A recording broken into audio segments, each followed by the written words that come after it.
We would like to beep you later.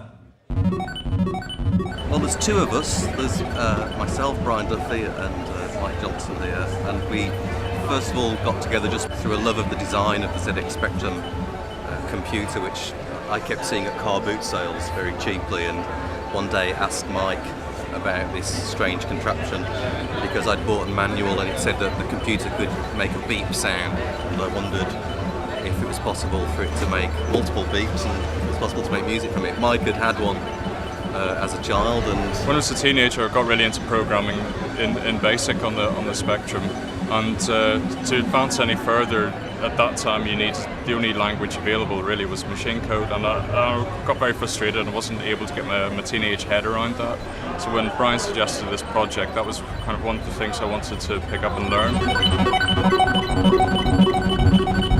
Machine code programming by its nature is incredibly simple. You do just very, very simple things one step at a time. You just end up doing a lot of them.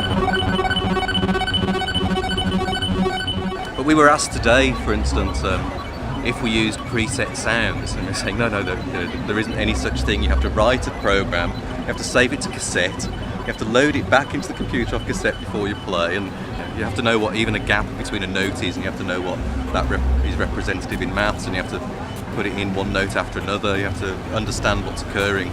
The beauty of it, though, is that when something goes wrong, you know it's your fault, and that there's a fault in the grammar of the code somewhere.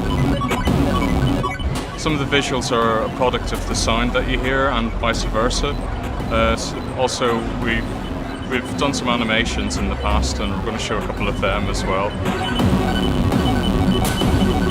We've burnt out a few sound chips and things like that. And it's been a long, steep learning curve. Yeah. We'll find out what you can't do with them. Yeah.